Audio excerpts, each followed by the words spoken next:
जब भी आप किसी मेडिकल रिपोर्ट को देखते हैं तो अक्सर आप कुछ ऐसे वर्ड को देख लेते हैं जिसका मतलब आपको पता नहीं होता है।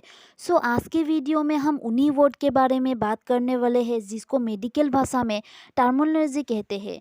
तो अक्सर आप किसी रिपोर्ट में देखे होंगे डिस्पेनिया लिखा होता है। सो डिस्पेनिया का मतलब होता है डिफ़िकल्टी इन ब्रीथिंग। अगर सांस लेने में दिक्कत होती है तो उसे डिस्पेनिया कहा जाता है।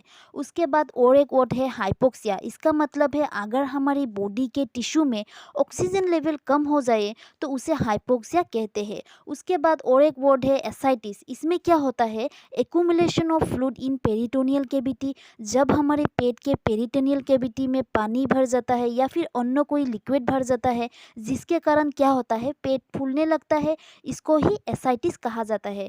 उसके बाद है अपेंडिसाइट्स। पीछे का जो आइटिस लगा होता है उसका मतलब होता है स्वेलिंग यानी कि सूजन या रेडनेस और पेन। सो इसमें अपेंडिसाइटिस का मतलब होता है अगर हमारे बॉडी के अपेंडिक्स में अगर सूजन हो जाए तो उसे अपेंडिसाइटिस कहा जाता है। उसके बाद और एक टर्म्स है जिसको आर्थराइटिस कहा जाता है। आर्ट का मतलब होता है जोड़ों जॉइंट और आइटिस का मतलब तो पता ही है सूजन या इन्फ्लेमेशन। सो जब भी हमारे जॉइंट्स में सूजन या इन्फ्लेमेशन हो जाए तब उसको आर्थराइटिस कहा जाता है।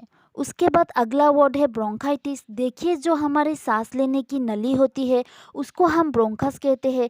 सो जब भी इसमें इन्फ्लेमेशन या सूजन हो जाता है तो उसे हम ब्रोंकाइटिस कहते हैं। उसके बाद अगला वर्ड है पेनक्रियाटिस, यानी कि अगर हमारे पेनक्रियास में सूजन या इन्फ्लेमेशन हो जाए तो उसे पेनक्रियाटिस कहा जाता है। उसके बाद है एनसीफेलाइटिस। अगर ब्रेन के कोई पार्ट में इन्फ्लेमेशन या सूजन आ जाए तो उसे एन्फ्लाइटिस कहा जाता है। उसके बाद है गैस्ट्राइटिस। ये तो आप लोगों को पता ही होगा, जब हमारे पेट में सूजन आ जाए या रेडनेस हो जाए तो उसे क्या कहा जाता है, गैस्ट्राइटिस। उसके बाद और एक टर्म है जिसको हेपाटाइटिस कहा जाता है। इसका मतलब है, हेपा का मतलब है लीवर और आइटिस का मतलब है सूजन या इन्फ्लेमेशन। जब भी हमारे लीवर में सूजन या रेडनेस हो जाता है तो उसे हम हेपाटाइटिस कहते हैं। ठीक है, ये काफ़ी गंभीर बीमारी है। ठीक है, सो गाइस आपको पता चल ही गया होगा आपकी किसी भी वर्ड के पीछे अगर आइटिस हो तो इसका मतलब है उस ऑर्गन में इन्फ्लेमेशन या सूजन हुआ है। उसके बाद अगला सफिक्स के बारे में हम जानेंगे जैसे कि अल्जिया। सो दोस्तों जब भी आपको अल्जिया देखने को मिलता है तो आप समझ जाएगा कि पेन या दर्द के बारे में बात किया जा रहा है। सो जैसे कि आर्थल्जिया का मतलब है, आर्थ का मतलब तो पता ही है जॉइंट, और अल्जिया का मतलब है पेन। जब भी जॉइंट में पेन है तो उसे आर्थल्जिया कहते हैं। उसके बाद है सेफल्जिया। सेफल का मतलब है ब्रेन, यानी कि जब भी सीध में दर्द हो तो उसे सेफल्जिया कहते हैं, यानी कि हेडेक। उसके बाद है मायोल्जिया। इसका मतलब है मसल्स में अगर आपको दर्द है तो उसको मायोल्जिया कहते हैं। उसके बाद है न्यूरल्जिया, यानी कि जब भी आपको नर्व यानी नसों में दर्द है तो उसको कहते हैं न्यूरल्जिया। सो गाइस इसके बाद और एक वर्ड है जैसे कि हाइपो और हाइपर। हाइपो का मतलब है कम और हाइपर का मतलब है ज़्यादा।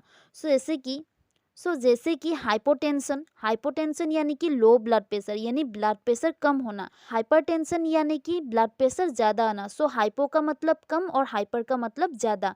उसके बाद है हाइपोग्लाइसीमिया। इसका मतलब है जब भी हमारी बॉडी में ग्लूकोज यानी कि शुगर की मात्रा कम हो जाए तो उसको हाइपोग्लाइसीमिया कहते हैं। उसके बाद है हाइपरग्लाइसीमिया। हाइपर यानी कि ज़्यादा। सो जब भी हमारी बॉडी में शुगर यानी कि ग्लूकोज की मात्रा ज़्यादा हो जाए तो उसे हम हाइपरग्लाइसेमिया कहते हैं। उसके बाद है हाइपोलिपिडीमिया। सो बॉडी में अगर लिपिड यानी कि कोलेस्ट्रॉल की मात्रा कम हो जाए तो उसे हम हाइपोलिपिडीमिया कहते हैं। और जब भी हमारी बॉडी में लिपिड यानी कि कोलेस्ट्रॉल की मात्रा ज़्यादा हो जाए तो उसे हम हाइपरलिपिडीमिया कहते हैं। सो इसमें आप लोगों को पता चल ही गया होगा, किसी भी वर्ड के आगे अगर हम हाइपो लिख दे तो उसका मतलब होता है कम, और अगर हाइपर लिख दे तो उसका मतलब है ज़्यादा। ठीक है गाइस, आज की वीडियो में इतना ही। आई होप कि आप लोग समझ गए होंगे। फिर भी अगर कोई डाउट है तो आप कमेंट कर दीजिए। Thank you.